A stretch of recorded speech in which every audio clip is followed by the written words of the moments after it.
लेकिन परमेश्वर यहाँ पर बताना मांग रहा है कि तुम्हारा प्रेम सवेरे उड़ जाने वाली ओस के समान है।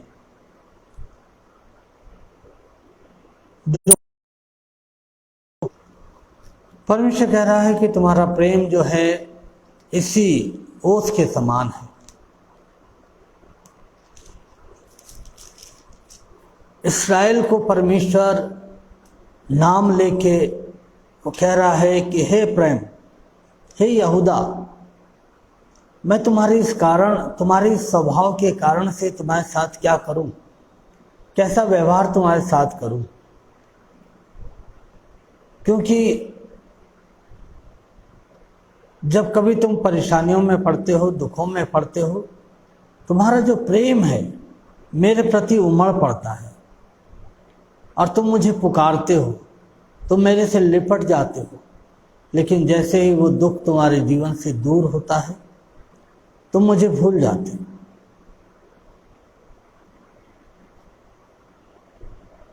परमेश्वर यहाँ पर इस्राएल को ये सिखाना मांग रहा है, अपने लोगों को ये सिखाना मांग रहा है। वो कहता है 6 पद में, मैं बलिदान से नहीं स्थिर प्रेम ही से प्रसन्न होता हूँ। ये जो इस्राएल के लोग थे, आज जो प्रभु के लोग हैं, बहुत बार इनका जो प्रेम है वो बलिदानों तक सीमित रह गया है। वो परमेश्वर को बलिदान चढ़ाते हैं, परमेश्वर को भेंट चढ़ाते हैं, लेकिन परमेश्वर के प्रति जो प्रेम होना चाहिए वो प्रेम उनके अंदर नहीं होता है। और परमेश्वर कह रहा है मैं बलिदान से नहीं बल्कि स्थिर प्रेम से प्रसन्न होता हूँ। एक ऐसा प्रेम जो परिस्थितियों के अनुसार ना बदले, बल्कि सर्वदा हम परमेश्वर को प्रेम करने वाले हों। लेकिन यहाँ पर हम देखते हैं कि परमेश्वर कह रहा है कि हे अब्राहम, मैं तुझसे क्या करूं, हे यहूदा, मैं तुझसे क्या करूं। तुम्हारा स्नेह तो भोर के मेघ के समान और सवेरे उड़ जाने वाली ओस के समान है। उनका प्रेम स्थिर नहीं था। वो बलिदान बहुत चढ़ाते थे, भेंटें बहुत चढ़ाते थे, लेकिन उनका प्रेम डावाडोल प्रेम था। आज दुख है तो परमेश्वर को प्रेम कर रहे हैं, समस्या है तो परमेश्वर को प्रेम कर रहे हैं, और जैसे ही वो समस्या से बाहर आते थे वो परमेश्वर के प्रेम को भूल जाते थे और वो परमेश्वर से अलग हो जाते थे। और परमेश्वर इनको सिखाना मांग रहा है कि मैं स्थिर प्रेम से प्रसन्न होता हूं। और आगे चलकर वो कहता है कि मैं होम बलियों से अधिक किया चाहता हूं कि लोग परमेश्वर का ज्ञान रखें। ये परमेश्वर को बलिदान बहुत चढ़ाते थे, दान बहुत देते थे, और ये होम बलि बहुत चढ़ाते थे, लेकिन ये परमेश्वर के बारे में जो ज्ञान इनको होना चाहिए वो ज्ञान इनके पास नहीं था।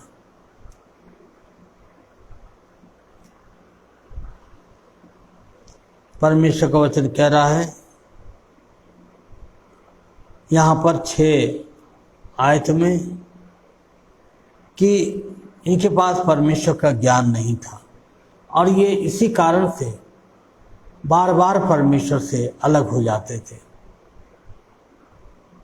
मत्ती रचित सुसमाचार उसका 9 और उसका 13 पद हमें बताता है। मत्ती 9:13 यहाँ पर लिखा हुआ है। मत्ती 9:13 में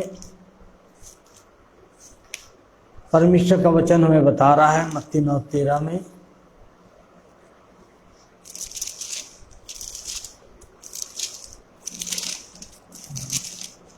में लिखा हुआ है, इसलिए तुम जाकर इसका अर्थ सीख लो, मैं बलिदान नहीं परंतु दया चाहता हूं। अब परमेश्वर का ज्ञान क्या था कि ये इनके अंदर परमेश्वर के प्रति स्थिर प्रेम हो और परमेश्वर की जो दया है, जो करुणा है, वो इनके अंदर पाई जाए। लेकिन इन्होंने इन सारी चीज़ों को क्या करा था? त्याग दिया था। और ये केवल बलिदान चढ़ा रहे थे परमेश्वर को, और अपने रीति रिवाजों में इतने खोए हुए थे कि वो अपनी रीति रिवाजों को करते हुए अपने आप को बहुत ज़्यादा धर्मी समझ रहे थे। लेकिन यीशु मसीह यहाँ पर कह रहे हैं कि मैं धर्मियों को बुलाने नहीं आया। यीशु मसीह के टाइम में भी हम देखते हैं कि बहुत सारे धार्मिक लोग थे जो तरह तरह के धर्म के काम कर रहे थे, लंबे लंबे चोगे पहन रहे थे, और वो अपनी क्रियाकलापों के द्वारा क्या प्रकट कर रहे थे कि हम धर्मी लोग हैं। लेकिन जब हम मत्ती रचित सुसमाचार उसका 9 अध्याय 13 पद पढ़ते हैं तो यीशु मसीह कह रहे हैं कि तुम जाकर इसका अर्थ सीख लो कि मैं बलिदान नहीं चाहता, परंतु मैं दया चाहता हूँ। और क्योंकि मैं धर्मियों को नहीं परंतु पापियों को बुलाने आया हूँ। इनके अंदर, ये जो धर्मी लोग थे, इनके अंदर उन लोगों के लिए जो कुचले हुए थे, जो पाप के कामों में पड़े हुए थे, ऐसे लोगों के प्रति इनके अंदर कोई दया, कोई प्रेम नहीं था। लेकिन यीशु मसीह कह रहे हैं कि मैं पापियों को बुलाने के लिए आया, मैं पापियों को बचाने के लिए आया हूँ। और परमेश्वर का ज्ञान ये है कि हम ऐसे लोगों को जो कुचले हुए हैं, जो समाज से बहिष्कृत किए हुए लोग हैं, हम जिनका पूछने वाला कोई नहीं है, हम उन्हें प्रभु यीशु मसीह में होकर परमेश्वर के प्रेम को उनके ऊपर प्रकट करें। लेकिन ये इतने ज़्यादा धार्मी थे कि ये अपनी धार्मिकता में परमेश्वर की दया को भूल गए थे, परमेश्वर को के प्रेम को भूल गए थे। और परमेश्वर कह रहा है कि तुम जब अपनी धार्मिकता के कार्यों में लगे हो तो मैं बताना चाहता हूँ कि मैं धर्मियों को बुलाने नहीं आया हूँ।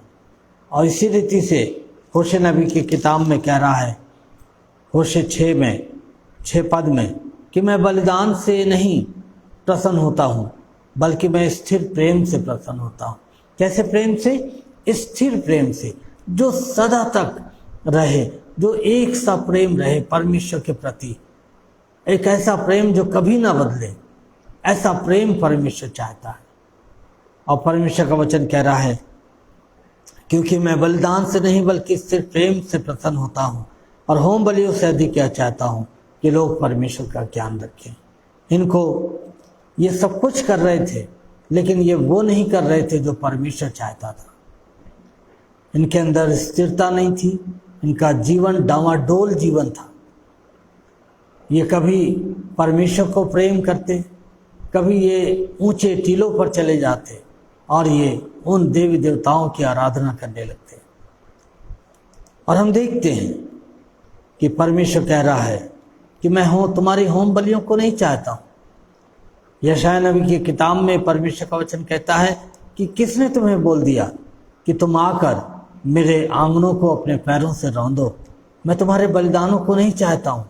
मुझे घिन आती है तुम्हारे बलिदानों से, तुम्हारे दानों से मुझे घिन आती है। किसने कह दिया कि तुम आओ और मेरे भवन में आकर मैं उसके आंगनों को अपने पैरों से रौंदो। तो परमेश्वर चाहता था इनसे कि ये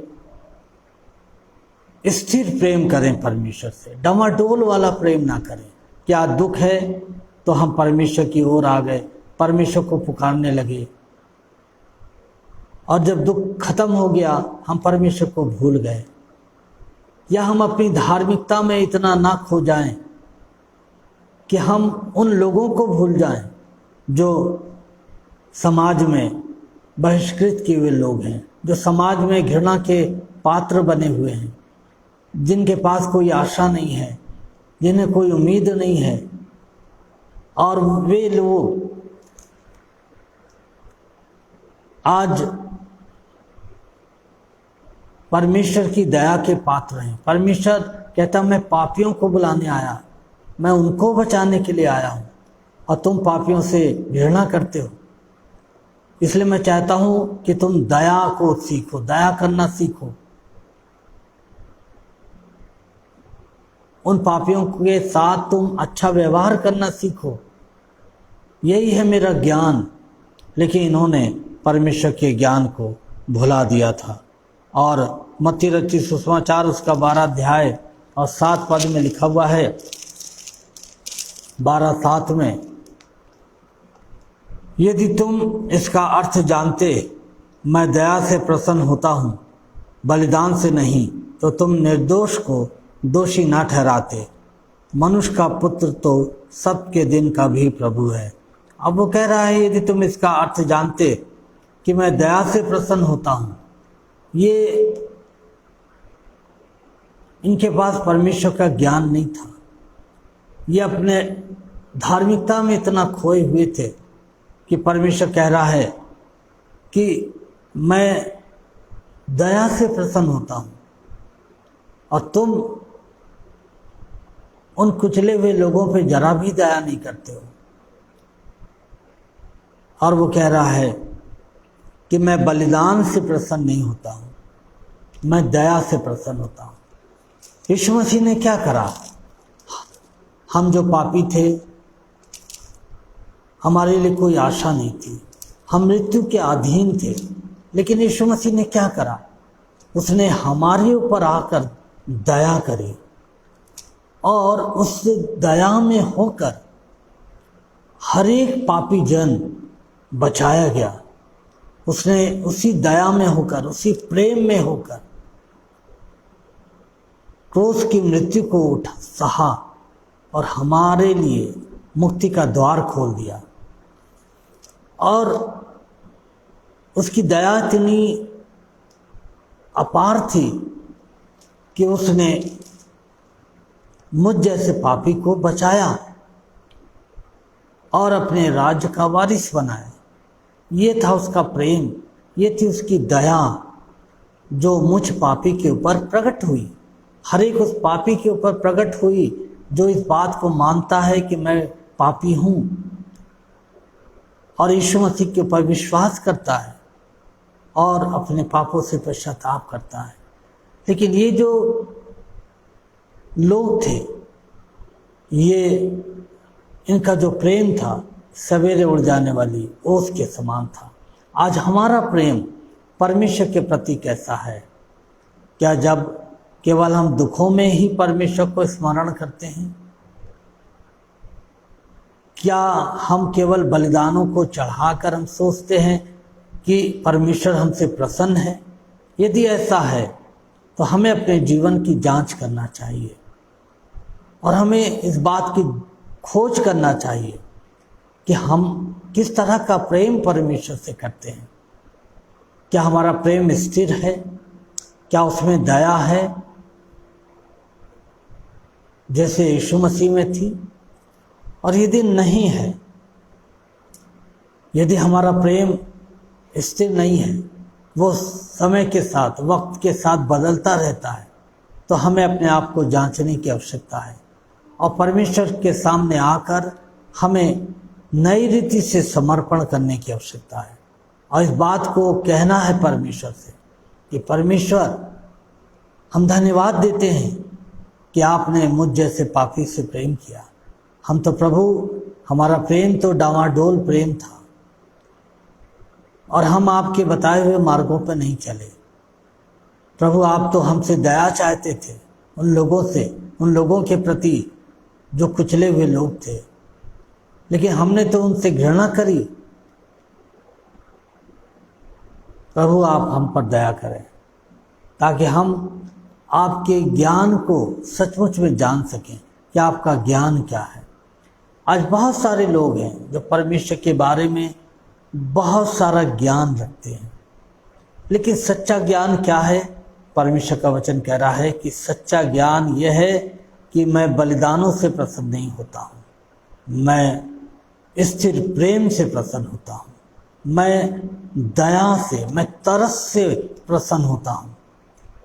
उस मार्ग पर जिसमें नेक सामरी जा रहा था, जब लोगों ने देखा एक घायल को तो वो उसके पास जरूर आए, लेकिन फिर कतरा कर चले गए। और इस तरह से बहुत सारे धर्मी लोग आए और उसे देखकर कि अरे ये सामरी है, कतरा कर चले गए। लेकिन एक सामरी व्यक्ति वहां पर आया जिसका समाज में कोई स्थान नहीं था, लोग घृणा करते थे। उसने उस घायल की मलहम पट्टी करी, उसे हॉस्पिटल में एडमिट कराया, उसका खर्चा उठाया। परमेश्वर कह रहा है कि ये है मेरा प्रेम, मैं ऐसे प्रेम को चाहता हूँ। आज ये प्रेम मसीहों के जीवन से खो गया है कहीं। उनके जीवन में धार्मिकता बहुत आ गई है, परमेश्वर का ज्ञान बहुत आ गया है, बलिदान चढ़ा रहे हैं, भेंटें चढ़ा रहे हैं, लेकिन परमेश्वर उनसे प्रसन्न नहीं है और कह रहा है किसने कह दिया कि तुम मेरे भवन के आंगनों को अपने पैरों से रौंदो। मैं इससे प्रसन्न नहीं हूँ। मैं चाहता हूँ कि तुम इससे प्रेम करो, परमेश्वर से भी, और उस प्रेम को मनुष्यों के ऊपर भी प्रकट करो। उन पर दया करो जो सताए हुए हैं, जो कुचले हुए हैं, जो समाज से बहिष्कृत किए हुए लोग हैं, जिससे समाज घृणा करता है, जो गरीब है, लाचार हैं, उनके पास जाओ। जिनके पास कुछ भी नहीं है उनकी सहायता करो। ये है मेरा प्रेम। लेकिन तुमने मेरे प्रेम को केवल बलिदानों में और दानों में और अपनी धार्मिकता में सीमित कर दिया है। मैं चाहता हूँ और जो प्रेम है वो सवेरे उड़ जाने वाली ओस के समान है। इस कारण मैंने भविष्यवक्ताओं के द्वारा मानो उन पर कुल्हाड़ी चलाकर उन्हें काट डाला और अपने वचनों से उनको घात किया, और मेरा न्याय प्रकाश के समान चमकता है। अब परमेश्वर कह रहा है क्योंकि तुम परमेश्वर के, तुम्हारा जो प्रेम है वो सवेरे उड़ जाने वाली ओस के समान है। मैंने तुम्हारे बीच में अपने भविष्यवक्ताओं को भेजा और उन्होंने क्या करा है कि उन्होंने उन पर कुल्हाड़ी चलाकर उन्हें काट डाला और अपने वचनों से उनको घात किया। जो जीवन परमेश्वर से दूर होता है, मालूम है परमेश्वर का वचन दो-धारी तलवार है, कुल्हाड़ी के समान है, धारदार है। जब ये चलता है तो वह हमारी आत्मा के अंदर जाकर वार करता है और हमें वो घात करता है, हमारे गुनाहों को दिखाता है, हमारे पापों को दिखाता है। और परमेश्वर कह रहा है कि मैंने भविष्यवक्ताओं को भेजकर तुम्हारे साथ ऐसा ही किया, तुम्हारे ऊपर मैंने कुल्हाड़ी चलाई। लेकिन तुमने क्या किया? 7 पद में कह रहा है, परंतु उन लोगों ने आदम के समान वाचा को तोड़ दिया, उन्होंने वहां मुझसे विश्वासघात किया। परंतु उन लोगों ने आदम के समान वाचा को तोड़ दिया। उन्होंने कहा परमेश्वर हम तेरी बात को नहीं मानेंगे, जो तू चाहता है, जैसे तू चाहता हम चले, हम वैसे नहीं चलेंगे, हम अपनी मर्जी पूरी करेंगे, हम भेंटें चढ़ाएंगे, धार्मिकता का जीवन जिएंगे और तमाम तरह के जो कार्य हैं उनको करेंगे, तेरे प्रति सब कुछ करेंगे हम तेरे प्रति, लेकिन तेरी जो वाचा है हम उसका पालन नहीं करेंगे। और हम देखते हैं परमेश्वर कह रहा है कि इस तरह से उन्होंने मेरे साथ विश्वासघात किया है, विश्वासघात किया है और अनर्थकारियों, जो गिलाद नामक गढ़ी है वह अनर्थकारियों से भरी है, खून से भरी हुई है। जैसे डाकुओं का दल किसी की घात में बैठते हैं, वैसे ही याचकों का दल शकेम के मार्ग में वध करता है, वरन उन्होंने महापाप भी किया है। अब परमेश्वर कह रहा है कि मेरी जो प्रजा है उनका प्रेम क्षणिक है, उनका प्रेम सवेरे उठ जाने वाली ओस के समान है। लेकिन मेरे जो याजक हैं, जिनको मैंने ठहराया है कि वो परमेश्वर के वचन को लोगों को सिखाएं, उनके जीवन भी, उनका जीवन कैसा है? डाकुओं के समान। मेरी प्रजा का जो जीवन है वो डाकुओं के समान हो गया है। मालूम है ये पद यहाँ पर क्यों लिखा गया है कि जैसे डाकुओं के दल किसी की घात में बैठते हैं, वैसे याजकों का दल शकेम के मार्ग में खून करता है और उन्होंने महापाप किया है। ये जो परमेश्वर की प्रजा थी, उस समय जो डाकू हुआ करते थे, जो लुटेरे हुआ करते थे, वो अपनी लूट का माल आकर गुफा में छुपा दिया करते थे और गुफा में अपने लूट के माल को छुपाने के तुरंत बाद ही वो अगली लूट की योजना को वहीं पर बनाते थे। परमेश्वर इस पद के द्वारा अपने लोगों को ये बताना चाह रहा है कि तुम मेरे भवन में आते हो, परमेश्वर का वचन सुनते हो और अगले ही क्षण जैसे ही तुम मेरे भवन से बाहर आते हो, अगले ही क्षण जैसे ही तुम मेरा वचन सुनते हो, तुम बाहर जाकर तुम क्या करोगे?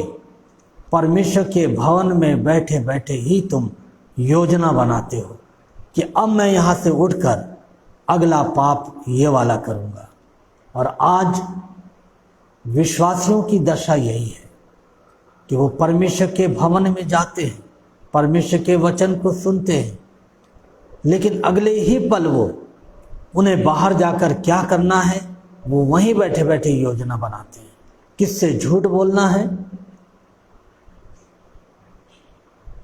किसको लूटना है, सारी योजना वो वहीं बनाते हैं। और परमेश्वर कह रहा है कि तुम तो डाकुओं के समान हो गए हो। उस समय के डाकू यही करा करते थे कि वो गुफा में अपने माल को छुपाते थे और उसी क्षण अगली लूट की योजना बनाते थे। आज का विश्वासी भी ऐसा ही हो गया है कि वो सारे धार्मिकता के काम को करते हुए, परमेश्वर के भवन में उसकी उपस्थिति होते हुए वो परमेश्वर के वचन को सुन रहा है और अगले ही पल वो पाप करने की भी योजना बनाता है। मालूम है क्यों ये परमेश्वर के भवन में क्यों आते थे? आज का विश्वासी क्यों परमेश्वर के भवन में आता है? क्योंकि उनको इस बात का भरोसा है कि परमेश्वर के भवन में उनकी सुरक्षा है, परमेश्वर के भवन में परमेश्वर की उपस्थिति है। यदि वे परमेश्वर के भवन में रहेंगे तो वो सुरक्षित रहेंगे, ये उनकी सोच है। लेकिन परमेश्वर कह रहा है कि तुम परमेश्वर के भवन में आकर इस बात को सोच रहे हो कि मेरी सुरक्षा यहाँ पर है। मैं तुम्हें बताना चाहता हूँ कि परमेश्वर का भवन तुम्हें नहीं बचा पाएगा जब तक तुम अपने पापों से तौबा नहीं करोगे, जब तक तुम अपने गुनाहों से तौबा नहीं करोगे। परमेश्वर के भवन में तुम्हारा ये सोचना कि मेरी यहाँ पर सुरक्षा है तुम्हें बचा नहीं पाएगी। और इसीलिए वो कहता है कि किसने तुम्हें कह दिया कि मेरे भवन में आकर उसके आंगनों को अपने पैरों से रौंदो? किसने कह दिया? आज मनुष्य सोचता है कि हम परमेश्वर के भवन में जाकर बैठेंगे, परमेश्वर की वाचा का पालन करेंगे, उस होली सेक्रामेंट को हम पूरा करेंगे, प्रभु का लहू पिएंगे, आशारा बानी लेंगे और इस तरह से हमारी जो धार्मिकता है वो हमको बचा लेगी। परमेश्वर कह रहा नहीं। जिस तरह से वो डाकू उस खो में अपना माल छुपाते थे और उसी घड़ी वो बाहर दूसरी लूट की योजना बनाते थे, तुम भी ठीक वैसा ही करते हो। परमेश्वर की तमाम वाचाओं को पूरा करते हुए, उसके पवित्र लहू को लेते हुए तुम सोचते हो कि परमेश्वर के भवन में तुम सुरक्षित हो, परमेश्वर का लहू तुम्हें बचा लेगा। परमेश्वर कह रहा कि नहीं, परमेश्वर की भवन में तुम्हें कोई सुरक्षा प्राप्त नहीं होगी। तुम्हारा परमेश्वर के वाचा का पालन करना, उस अशारावाणी को लेना, वो वाचा भी तुमको बचा नहीं पाएगी जब तक तुम अपने पापों से तौबा नहीं कर लोगे। आज बहुत सारे जीवन हैं जो इसी धोखे में, आप देखेंगे कि आज परमेश्वर के भवन खचाखच भरे रहते हैं। क्यों? क्योंकि लोग सोचते हैं कि परमेश्वर के भवन में मेरा जाना और वहाँ पर रहकर उस सैक्रामेंट को पूरा करना, उसकी आराधना करना, ये सब मुझे बचा लेंगे। लेकिन परमेश्वर कह रहा है कि अगले ही क्षण तुम पाप करने की योजना बनाते हो। इस कारण से परमेश्वर का भवन तुम्हें बचा नहीं पाएगा। इसलिए खुदा के लोगों, आज परमेश्वर कह रहा है कि हे एप्रैम, हे यहूदा, मैं तुझसे कहना चाहता हूं कि तुम्हारा जो प्यार है, तुम उससे प्यार तो करते हो, लेकिन सवेरे उड़ जाने वाली ओस के समान है। अभी है, पल में गायब हो जाता है। मैं तुम्हारे साथ क्या करूं? परमेश्वर का हृदय टूटा हुआ है। वो कह रहा मैं तुम्हें नाश भी नहीं कर सकता, लेकिन परमेश्वर कह रहा है कि यदि तुमने पश्चाताप नहीं किया, तो परमेश्वर की निकटता में नहीं आए, तो मैं एक दिन तुमको कुल्हाड़ी चलाकर, परमेश्वर कह रहा अपने वचन की कुल्हाड़ी चलाकर मैं तुम्हें नाश कर दूंगा। परमेश्वर कह रहा है कि अभी भी समय है। तुम ये मत सोचो कि होम बलियां और तुम्हारे दान तुम्हारी सुरक्षा कर लेंगे।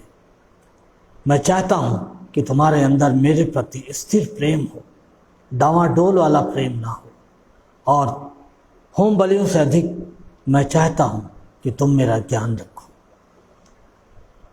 दूसरों को प्रेम करो, क्षमा करो, उनके साथ अच्छा व्यवहार करो। यही है परमेश्वर का ज्ञान। और परमेश्वर के साथ दीनता से चलो, सच्चाई से चलो।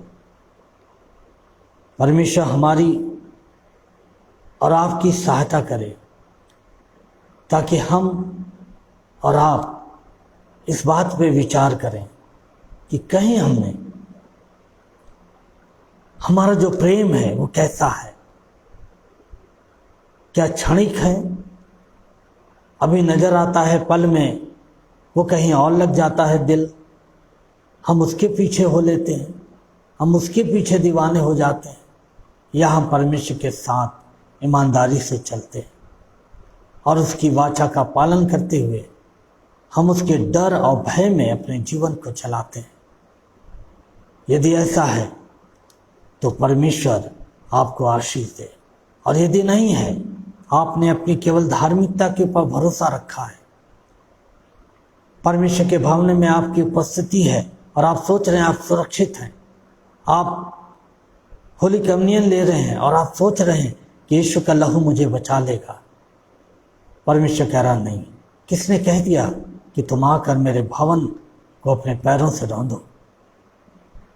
मैं चाहता हूं कि तुम पश्चाताप करो, तौबा करो, अपने पापों को स्वीकार कर लो, पश्चाताप करो, और मैं तुम्हें क्षमा कर दूंगा।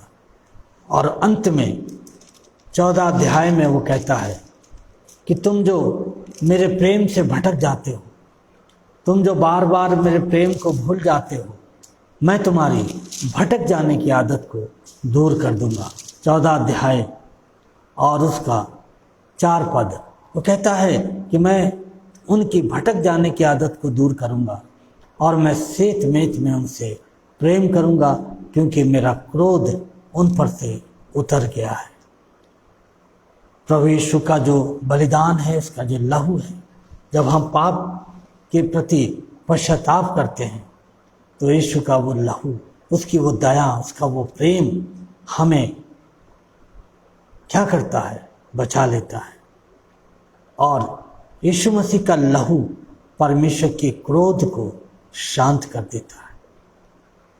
परमेश्वर चाहता है कि हम समय रहते हुए परमेश्वर की निकटता में आएं और अपने जीवन का समर्पण प्रभु के हाथों में करें। प्रभु आप सबको बड़ी आशीष दे।